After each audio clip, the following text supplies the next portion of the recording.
Yeah. Oh, gee. Hello, gents.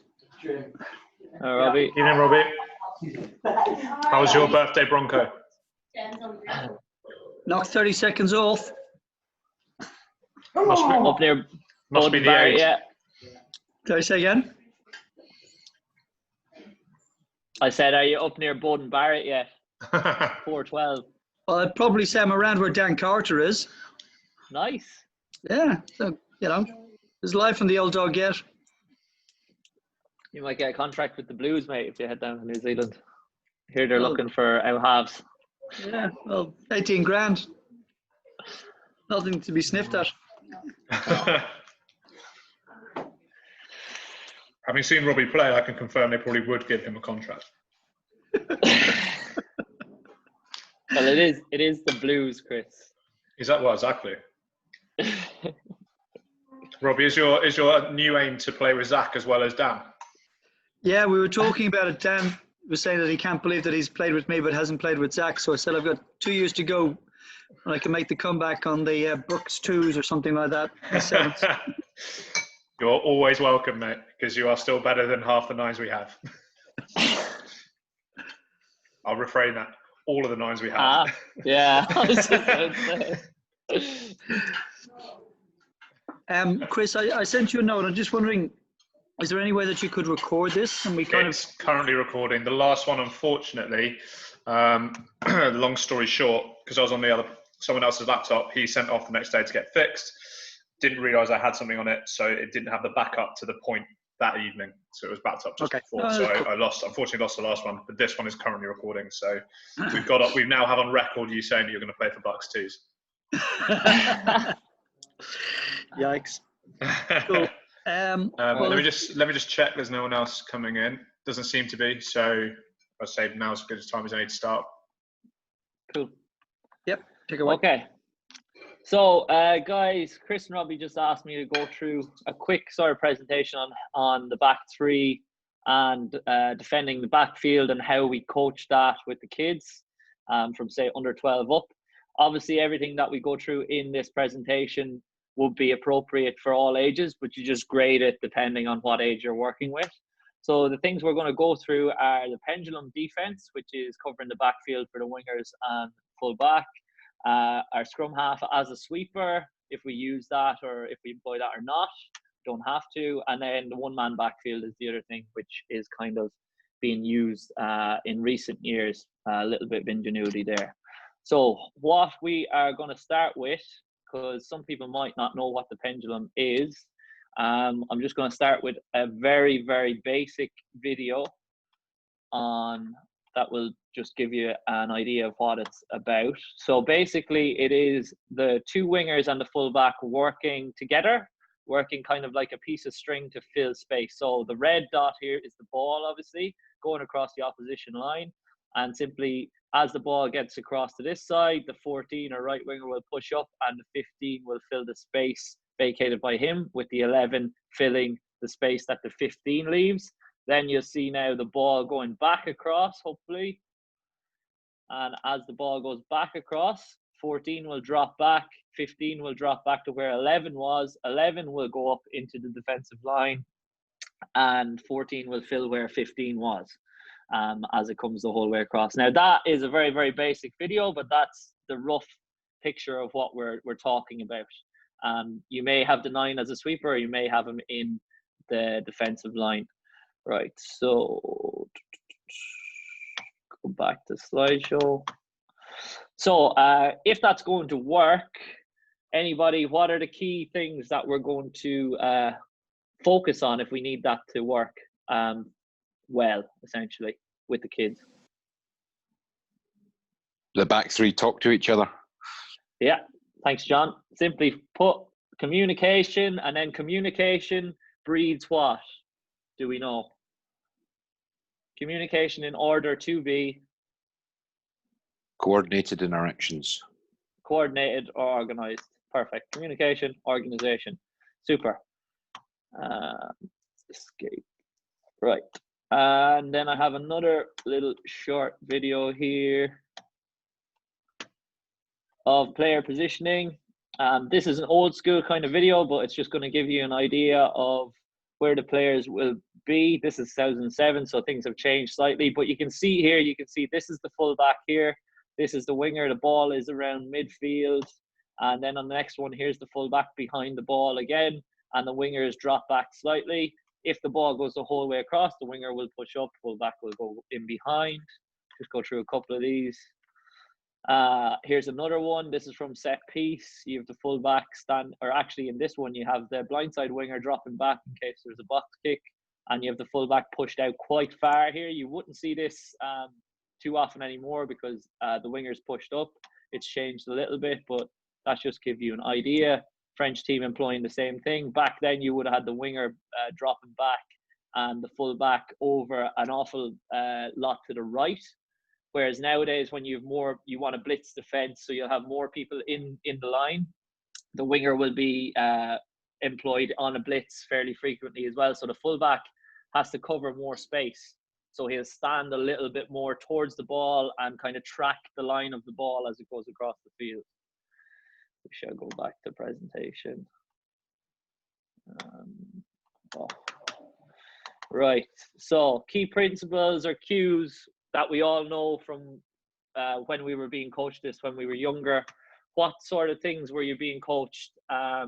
Would your coaches have said to you if the ball is kicked to you? Simply, what would you have been told? If it's being kicked to me, or if it's being kicked to one of the other positions? Kicked to you, kicked to the backfield, kicked to us essentially. Robbie. Oh, well, if it's being, let's say, kicked to me, I'll be looking to indicate to the player who's on the open side to get back behind me. So I've got support. So that's communication, support, people knowing where you are, where they are. What else? Old school kind of coaching, what would you be told by coaches all the time if the ball goes up in the air? Well, a bit of decision making about kick it back versus run it back. Kick it back or run it back, decision making. Okay, good. Don't drop it. Don't drop it. What do we need to do first as well if we're not going to drop it? Call for Catch it. Get under it. Call for it, catch it, get under it. And we never let the ball bounce. Yeah. Always told that, and still today you'll be told that by every coach. Never let the ball bounce. Now, what me and Chris typically coach when we're coaching the kick is a successful kick has 2 bounces. So you can let it bounce once, but we know if a rugby ball bounces, lads, we have no control over it. So if you can catch that cleanly, you'll try and catch it cleanly. So then if we're going to catch it cleanly, what you would have been taught when you're younger, which still would be employed today, is come onto the ball, not back for it. Why would we do that? Well, the person going forward has got momentum. He's probably got a little bit of vision about where everybody else's positions, rather than the guy who's backpedaling. Exactly. He's only focused on the ball. He can see where everybody else is coming at him from. Exactly. Yeah, perfect. So you have a view of the pitch when you catch the ball, as well as that. If you're coming onto the ball, it's always going to be way easier to catch a ball coming onto it than if it's got kicked back over your head. So that's all positioning wise. Robbie said earlier, know where your teammates are, make sure they know where you are. We do that so that what John said, decision making wise, I know if we need to kick, my teammate is inside me so I can pass to him, or if we need to run, he'll be there and I know that I have someone there that I can pass the ball to. Other principles, do not let the ball bounce. We've gone through that already. And then the last one that I would use most of the time is get the ball to midfield early if you catch it. Does anybody know why we would try and do that? Opens up the pitch. Yeah. Opens up the pitch, exactly. So simply our fullback has choices, exactly. Number of options. Robbie, I'm going to ban you from speaking now because you're giving too much. So he has options. If we give the ball to the fullback early, what you see with a lot of wingers is they'll catch the ball and they'll look straight into defense and they'll go, I'm going to score a try, because they're a winger and they think that they can score a try every time they touch the ball. But if you're a winger and you pass the ball to the fullback, there's nothing wrong with just getting back on side and then getting that ball back again if space opens up. So we always try to give the ball to the fullback or the winger or whoever's in that position, because we'll have options. Then examples from the set piece, just a couple of principles that I would use, or that I might, little words that I use that I might use later on, and just so you understand them. When we're defending our line on a set piece, we say that we'll have our open side winger on a half, is what it's called. Now, typically what that just means is he's halfway between where the full back is and where our defensive line is. So it's 5 to 15 meters deeper than the defensive line. Why do we have such a broad spectrum there, lads? Because 5 and 15 meters is quite big difference.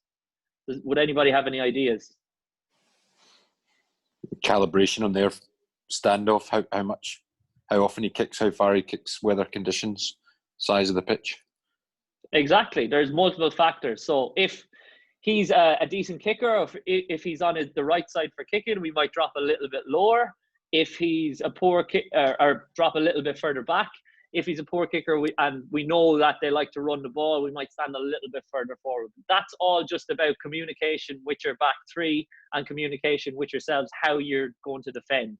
That might be for players that are a little bit more advanced or a little bit older. So say 14, 15, 17s, when tactics come into the game a little bit more. With the younger ones, you can just say, just stand a little bit further back, and wherever they're standing, look, they're going to figure it out themselves, and that's the best way for them to figure it out, rather than us telling them exactly what to do. But they'll get a grasp for it, and it all comes with experience. Then what would have been done in the past, but which in recent years is kind of done away with, is you would have always had man-on-man tackling. Well, not always, but a lot of the time. So it would have been like, I'm center, I have their 12, our 13 is their 13, our winger has their winger, and our fullback has their fullback. But nowadays, because of this pendulum defense, we would always say the fullback has the last man. So who would be the last man in their attacking line to get the ball? The winger, probably.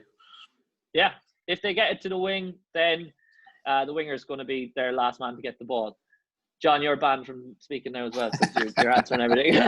I'll let you speak in another little while. But yeah. So if their winger gets the ball, would it be likely that we're going to be able to hit them behind the gain line?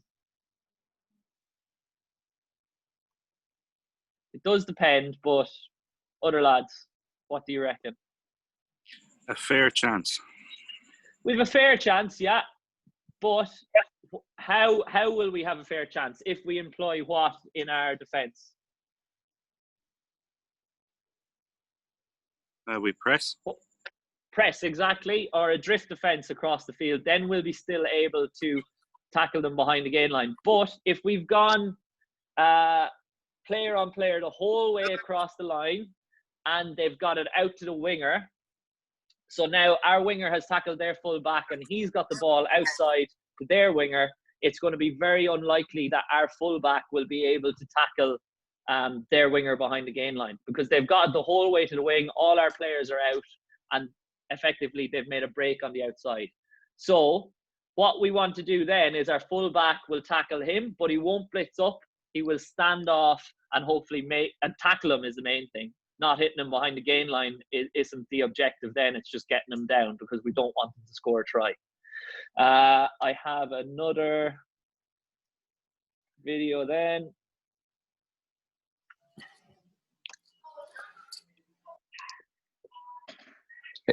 Hey, Pete, at that point, yeah, the fullback is also the last man, so he's susceptible to a chip over his head. Yes. So do you remember, John, what we said about the 11? Where will the 11 be covering? Yeah, he's coming over to sweep, but he's going to be covering ground to get there, right? So a little chip over his head. Exactly.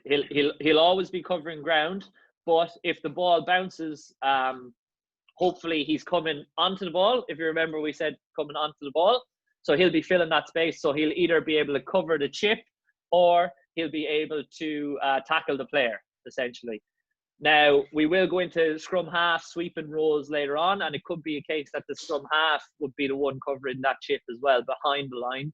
But often nowadays, you'll see scrum halves in the defensive line, so it will be one of the back three that will cover that. So this video has a lot of writing and stuff and little annotations or whatever in it. Just ignore them.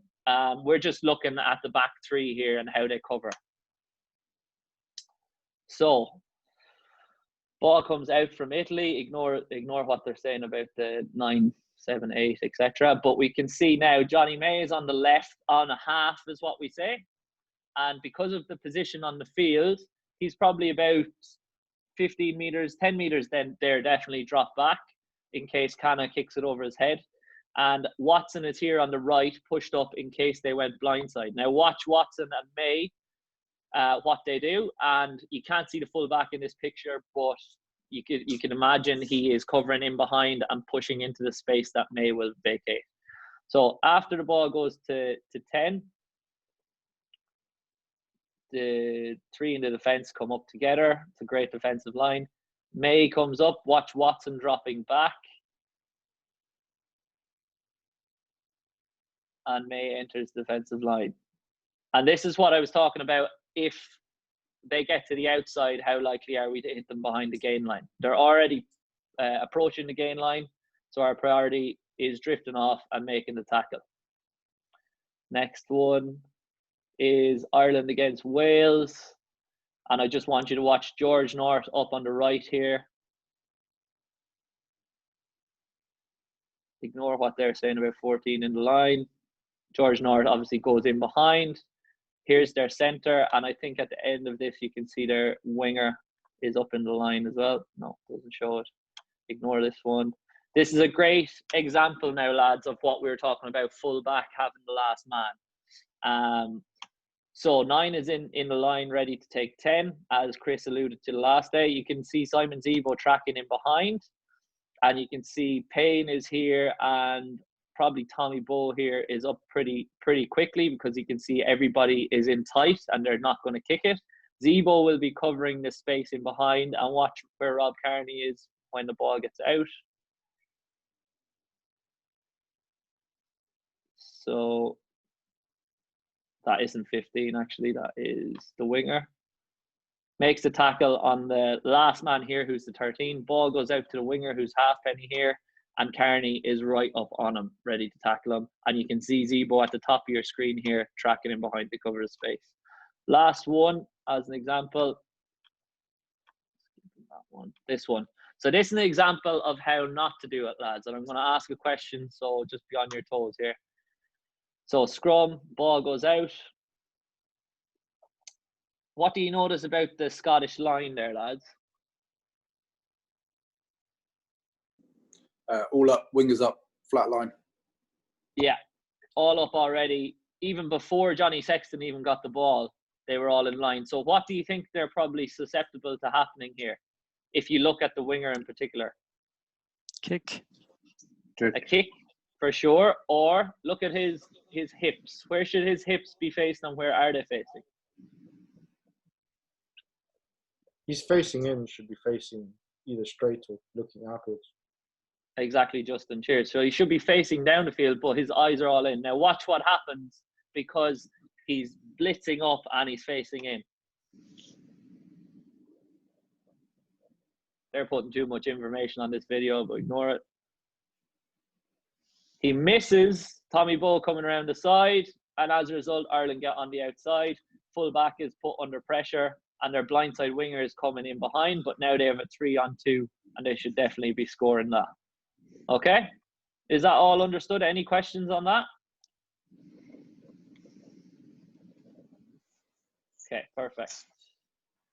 Sorry, Pete. Just a quick point there. Something that I notice in kids, especially with fullbacks, is that they will stand still and let people come to them. I don't know if you see that. Yeah. Like they'll stand still and allow a attack to rush through. Whereas, as you saw in those videos, was it Zebo? Did you say was the fullback in that one? No, Carney. Carney tried to, despite the 3-on-2, tried to make a tackle as soon as he could. So rushed up to take some time away from the attack rather than allowing them onto him. So letting our fullbacks know that is something that could be quite beneficial for the teams, kind of rushing that attack, putting some pressure on them when they're in behind. Yeah. Absolutely, Chris. And I know you love having that full back blitzing in and that winger blitzing in. I agree that there are times when you need him to blitz, but I think as you go down the ranks kind of to the lower age levels, if you're telling them to blitz all the time, I think they slightly lose the ability to know when to blitz and when to stand off. Do you know what I mean? What I'm talking about, Chris? So it's a balance of teaching them both when they have numbers down to stand off a tiny bit and then wait for them to come onto you until the last moment when you have to blitz in. And then the other case when you have numbers up or when you want to put them under pressure to fly at them full pace. So I have actually a couple of games and stuff that I'm going to go through later on that can be used to teach them that, essentially. Do you want to add anything to that, Chris? No, not at all. The only thing I was going to say, which you just said, was that it comes with experience, doesn't it? So the more games you can play, the better they'll get at it. Yeah. Okay. So other variations of the backfield defense. So we're all talking about how we'd like to defend the backfield and stuff, but there's no right or wrong way to defend the backfield, as you'll see from loads of different international teams will defend it differently, and that's what we're going to go through now. But all ways to defend the backfield, there's no one that is perfect. So all of them have weaknesses and all of them have strengths, and we would have seen that in the World Cup this year a lot. So South Africa nowadays, towards the traditional pendulum defense, which we looked at earlier, which is with the back three in behind working on a piece of string and the 9 drop back in behind sweeping the kick.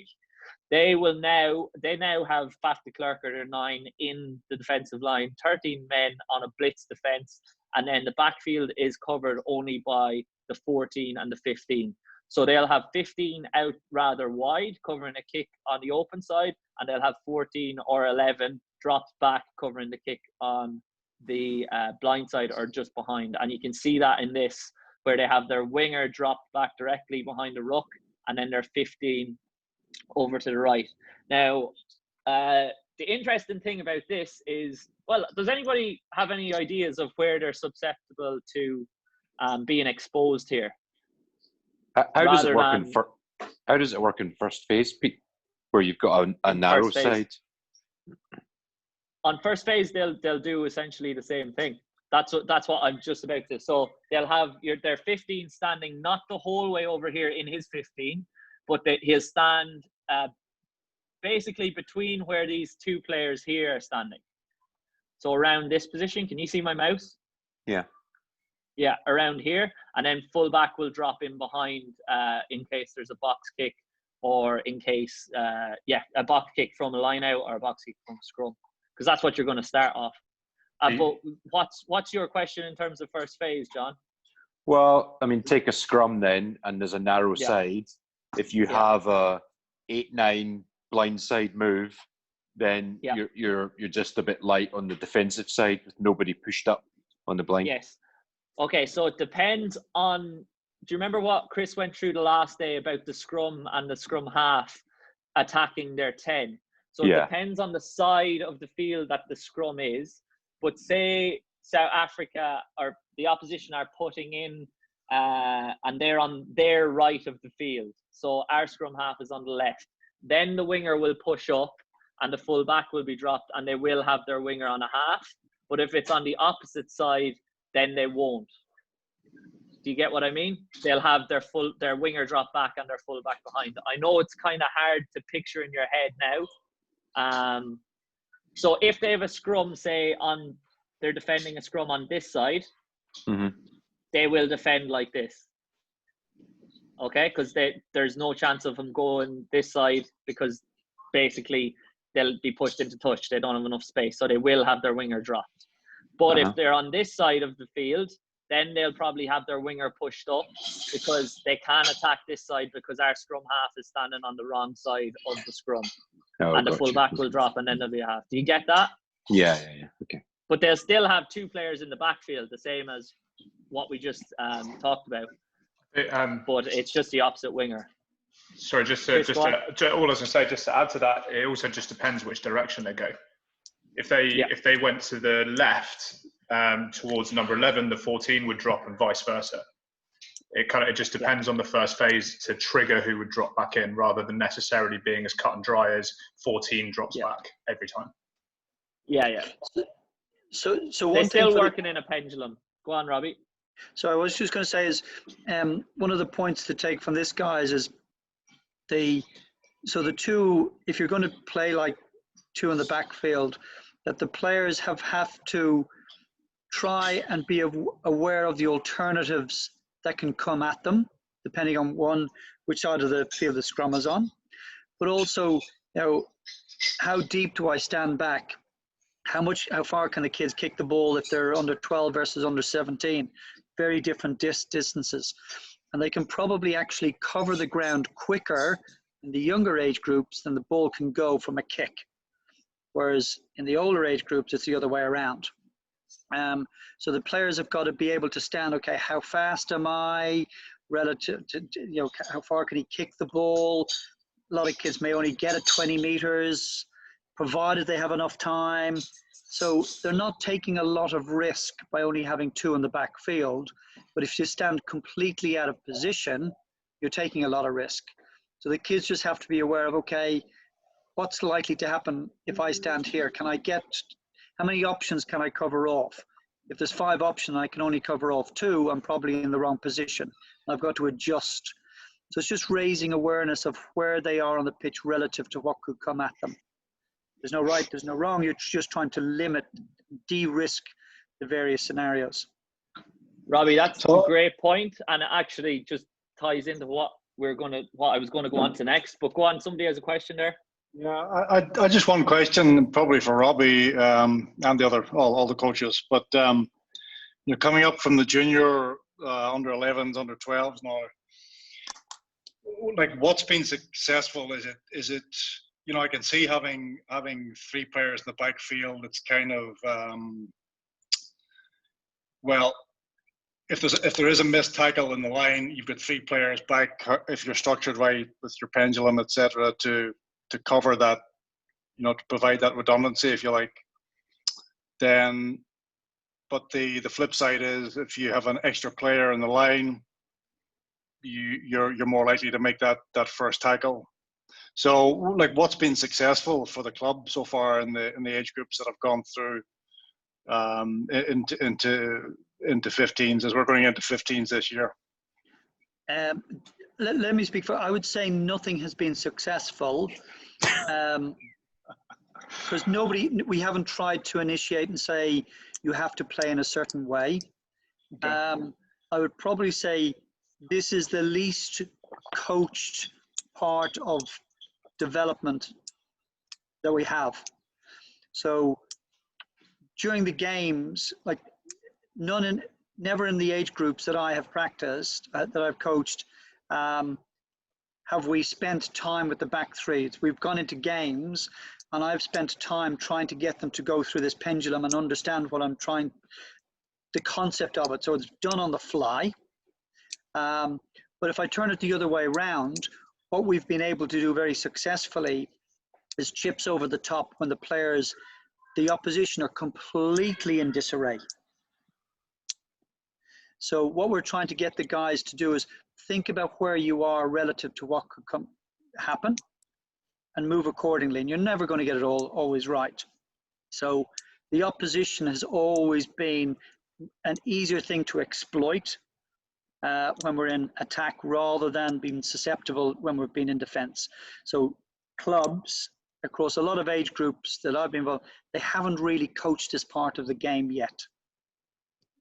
Can I just add to that, Robbie? I completely agree, and I feel that kind of the younger age groups get conditioned to that it is positive to just have the fullback in the backfield.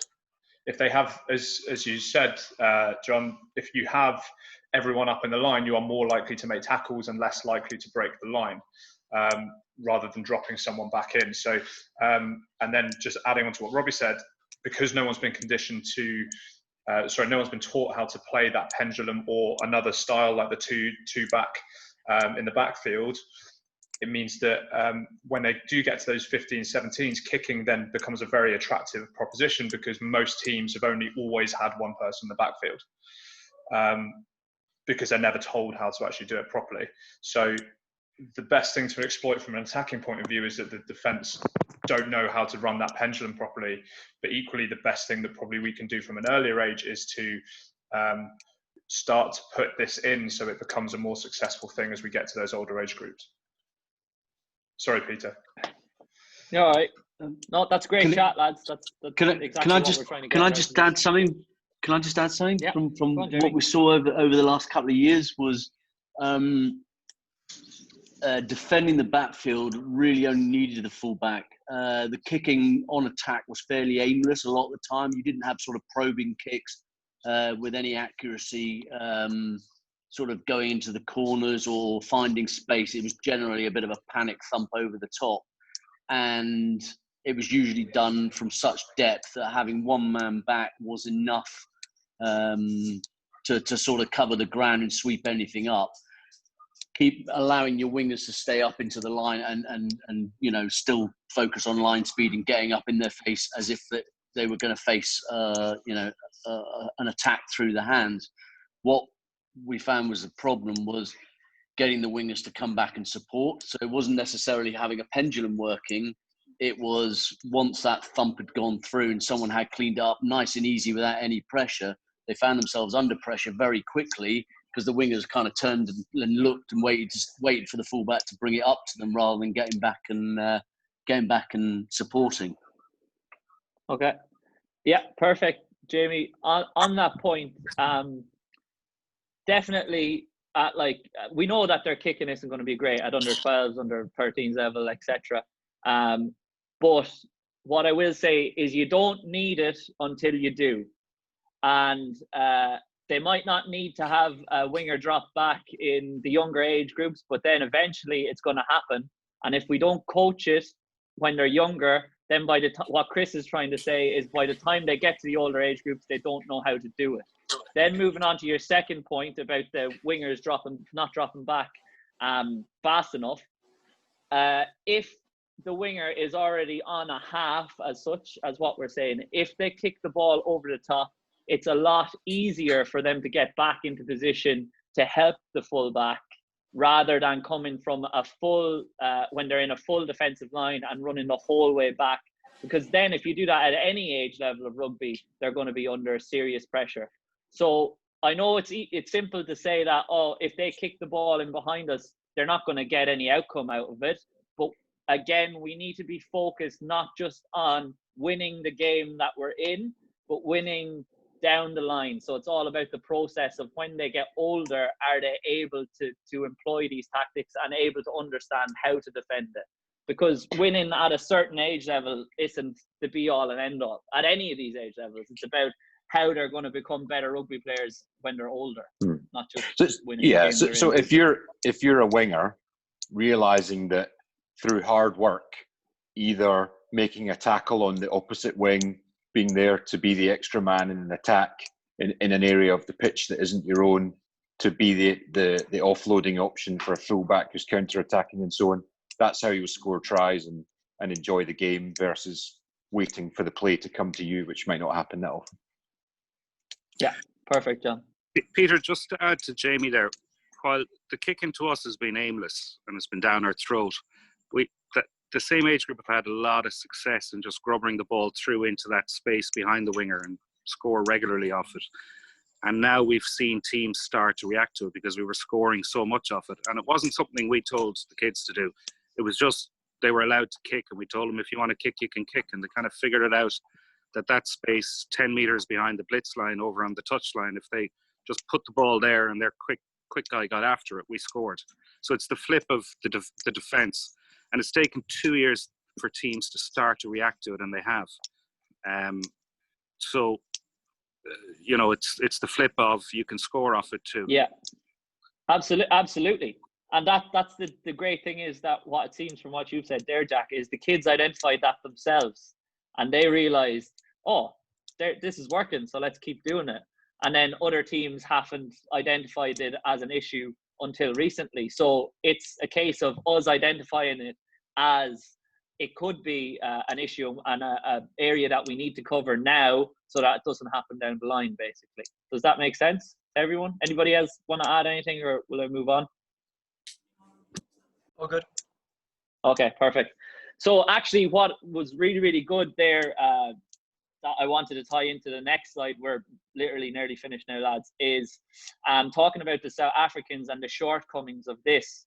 So just a question that I posed that if you want to answer it now is, what is the shortcomings of if you have two players in the backfield and they move it across the line, if their full back, who's LaRue here, pushes up and their winger vacates this space, where are you left exposed?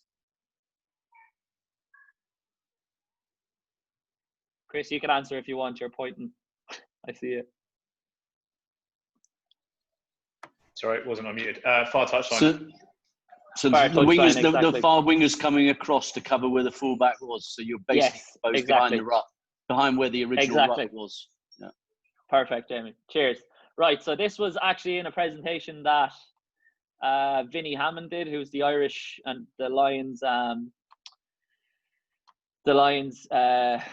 performance analysis, and they identified this as an issue from South Africa, and they've been doing this for a long time with two people in the backfield and their winger coming across.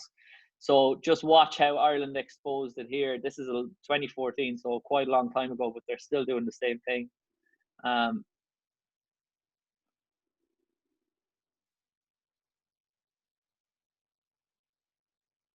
So I'll just add that this is a set play, and what Vinny said about that piece of play there is the plan was initially for the ball to go to Henshaw, who's at 12, but Johnny got the ball, and Johnny knows best, is what he said. So Johnny does whatever the hell he wants.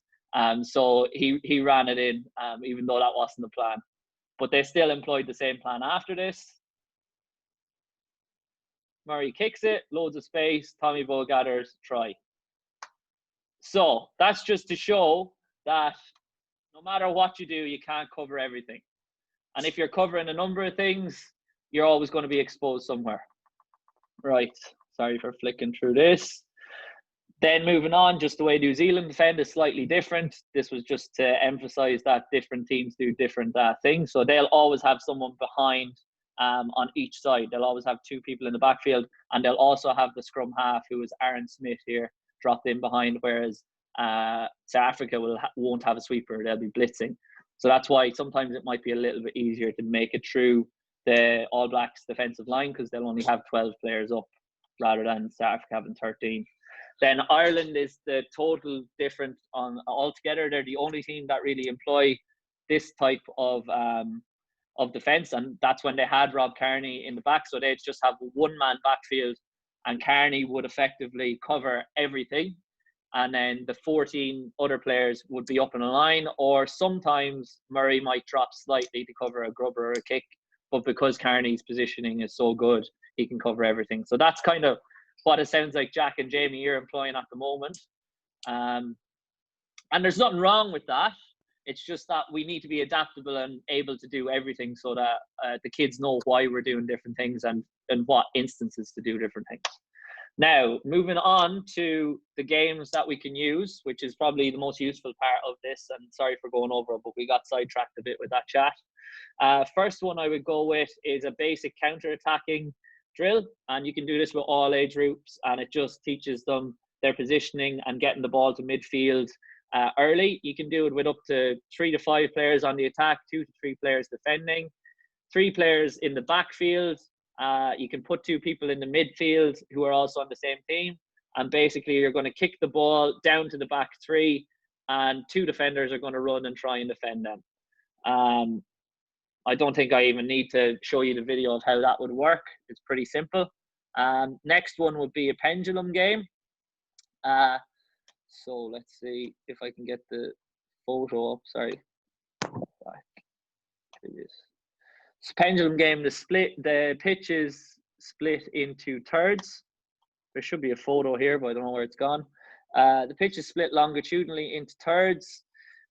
Teams of 3 each side, so you're kind of limited if you're just working with the backs to play this. You're split into thirds down the field longitudinally, and then split into half, and each team occupies a half. Then you split those halves into 2, so you have a front field and a back field. Now, I did have a picture here that would make this easier to see, but to imagine. But basically, you're going to have how many? 12 squares on the field. You must have players in each third down the field of the 3, and you must have a player in their front field or back field at all times. The objective of the game is to kick the ball in behind the defense and land it for a period of 3 seconds. If you don't have a player in the front field or back field at all times, you lose a point. So you can play this with teams of 6, so it's fairly limited in what you can play it with. If anybody wants to go through this with me, because I realize it's quite hard to go through it here as I'm rushing, I can chat to you about it at a later stage. Another game then will be kick tennis, which you can play in about 2 to 4. It's an old-fashioned game. You can play the full field or half the field, and it's basically just helping the kids to work on their positioning and how far players can kick the ball, and they get a better understanding of covering space and using communication to cover that space. So you're trying to kick the ball from one end of the field to the other, so trying to bounce it past the other team's try line. If you catch the ball on the full, you can take 10 steps forward. Each player of your 2 to 4 must kick the ball in succession. So if you catch the ball and they keep kicking it to you, you're not going to be the only one kicking it. You have to pass it to the other player that's going to kick the next ball. So number the players 1 to 4 essentially, and then keep kicking it down the field until you get a point if you kick it past the opposition's try line.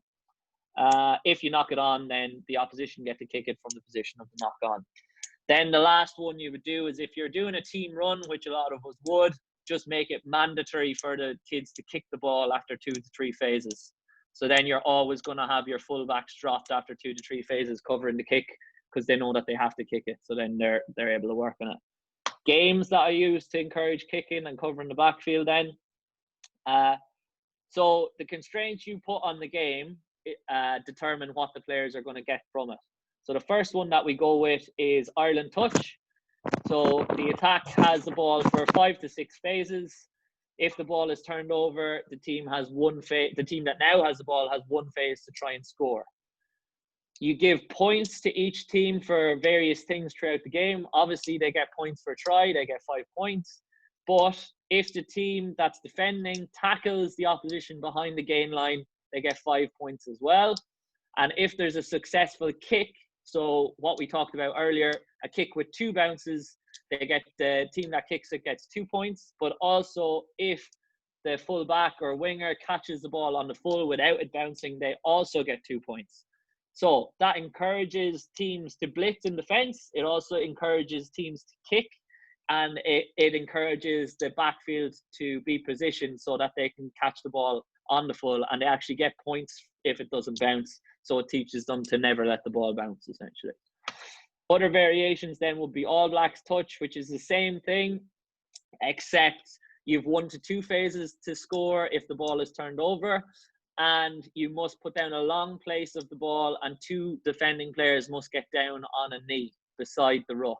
So that takes out the advantage that the defence has, because they're now down numbers rather than up numbers, which they would be in Ireland touch. Fiji touch then, obviously, just 1 touch turnover, encourages them to kick, because if they get into a situation where they can't get out of it, typically they will kick the ball. They might do crossfield kicks, rubber kicks, kicks over the top, chips, whatever, but it's just developing that skill for them. And then Saracens touch is the last one, which is you have 2 offside players for both the attack and defence. they can stand wherever they want offside. On defense, they cannot touch the scrum half. So they can still touch players, but they can't touch the scrum half. So the scrum half can essentially get one pass away or more, and then they can touch them. So they're encouraged to kick then, because it's hard to move against two defenders in offside positions, because they can touch you from anywhere behind the gain line. Then they're encouraged to kick, because if they have a clean take on a kick, they get 5 points. But they can kick it to those two offside players as well. They can't pass it with their hands, but they can kick it to those offside players. So if those players catch the ball on the full, they get 5 points, but they also get 5 points if they score a try. So you can get a total of 10 points if you kick it to somebody in the end goal, they catch it and score. And I know I've rushed through all of that, but Chris has recorded this, and those games shall be there for everyone to see. And I can send a presentation and these games to anybody that wants it. But that is it. And I realize we probably had the chat that we were going to have already. But if there's any other questions, now would be a good time to go through them. Sorry for running over as well. I know we run over by 15 minutes, but we probably spent that long chatting. Peter, Jack here. I have a question. Yeah. So, like what I'd see at our age still, and going down the years even more so, if somebody breaks a line, breaks the defensive line, which does happen, people slip off or are just not there, it's a long way to the fullback, you know. So yeah, particularly in the younger ages, but maybe should we be having a sweeper very, like we're talking about the scrum half going on to the out half. My question is, would it be better with our scrum half going across behind the defensive line? Chris will have a different opinion to me on this, because he'd like to have the scrum half in line all the time, I would say. But speaking from experience, a lot of the scrum halves that we have, typically, I know it's stereotyping, but they're smaller guys, and a lot of them, not all of them, but a lot of them don't like tackling as well. It's good to encourage both, Jack, I would say, because if you just have a lot of scrum halves will just stand in no man's land most of the time. They won't even stand in the line because they don't want to tackle anyone, and nor will they sweep, because they'll just stand behind the ruck, and if the ball goes out, they won't track the ball because they haven't been taught to do it. So I think, yeah, we could teach them to sweep for sure, but don't just teach them to sweep, because then they'll never really develop those one-on-one tackling skills that we want. So we could definitely do both, and depending on your team or the team you're playing against, etc., or who's playing scrum half or whatever, I would say you could interchange between both. So that would be my answer to that. Chris, do you want to add? All I was going to say was I'd kind of be looking to have both. I'd only really want them attacking the first receiver off the scrum, and then the rest of them I'd want them sweeping in behind. As Pete says, like it's kind of also is useful for them to have both skills of being able to tackle and being able to sweep successfully, so then they can make a decision of when's best to come into the line and when's best to sweep. So yeah, like they've got to have both skill sets, both skills in their armory as a good scrum half to be successful. Does that answer your question, Jack? Yeah, it does perfectly. Perfect. Thank you. Anyone else? All good. Speak now, or the only thing from me, Pete, really enjoyed that, and I think something that all of us can hopefully take away from it is that the winger's role is far more than just standing on the wing.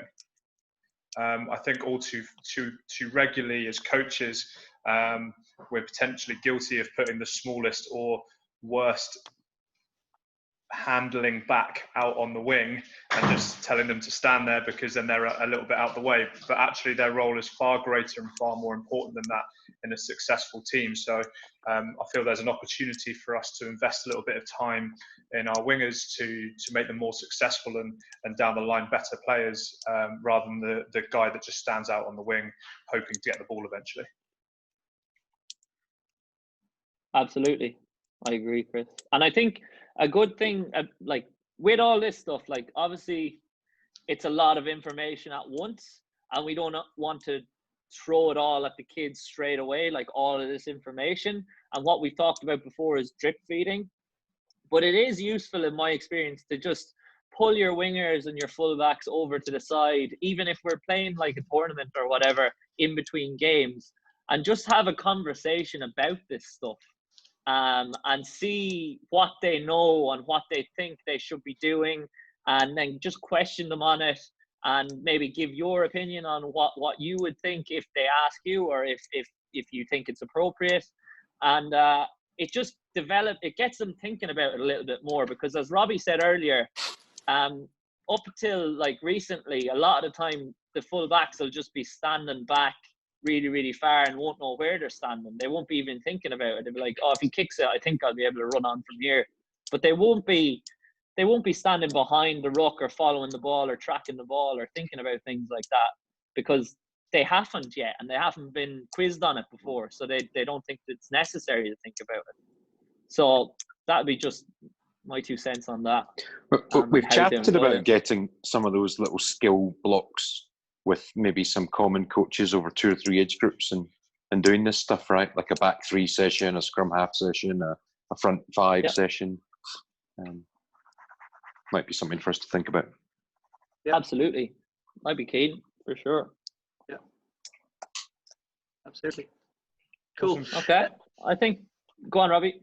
No, guys, I was just going to say, I just put it up on the chat earlier on if people are up for doing a Magic Academy session on Thursday or not. You know, I don't want to be pushing too much on people. Everybody's got day jobs and families and stuff like that. But if you wouldn't mind just doing a quick scar of the age groups and letting me know if people are keen or not. It's no biggie. If we don't have enough numbers, we just push it back next week. We don't have to make these things too frequent. It's just trying to break the monotony. So if people just wouldn't mind checking in with the head coach and let me know if they're up for something on Thursday, or we've done our dash, because this has nearly taken an hour. We can do it next week. No biggie at all. I just want to try and get people, as many people as possible, not be force feeding this stuff. What topic, Robbie, for the Magic Academy? It's more or less a it should be a continuation of the last one, which was kind of preparation for sessions, and the discussions that we were having from the last thing. I kind of cut one off a bit short because I wanted to keep it to an hour. But if people have a particular thing that they want to focus on, we can certainly go down that road. It's really Juan and I trying to kind of guess what people want to be comfortable with hearing and they're afraid to ask about. But if there's specifics that people want, look, if you have a question, John, I know it'll apply to at least 30% of the coaches. So it's no biggie. It's not a case of that, oh, you're going to be unique and you just have one query that nobody else has. We will all have the same sort of stuff. So, you know, give me suggestions. Yeah. Because Robbie, session preparation is a good topic and was supposed to be covered last time around, but it was not really covered in the presentation. It was around principle of using games. Yeah. And frankly speaking, I must have attended 4 presentations now. I think we got the principle. It's more getting a bit more down to earth. You know, what we've done with Chris and Peter is far more applicable to the sessions now. I think where we are in the evolution of the coaching approach. Yep. Okay. Yep. Like you're dead right, Erwin. It was very much meant to be around the preparation, and you know, and I've said this to Juan, is we're all kind of acutely aware of what we should be doing, but actually, how do we actually make that happen? What, you know, how am I comfortable to execute on this stuff? Because I mean, I think it was good, you know, to transition the mindset from, you know, skills to games. You know, talking about the under 12 age group, I think we've embraced that. It's just getting a bit of, you know, techniques, not for the kids, but more for the coaches. Yeah. To make those sessions successful. Yep. Agreed. Okay. Look. And I think next week will be better as well. Yeah. I just want to catch as many people as possible, and not, you know, put people under any pressure. So if you generally wouldn't mind coming back and letting me know if this Thursday works. Yeah. I'm very relaxed. Okay, we will check with the group. Awesome. Okay, thanks, lads. Thanks, Pete. Thanks, everyone. Thanks very much, mate. Thanks, Peter. Really good. Thanks, cheers, mate. Really appreciate it. All the best.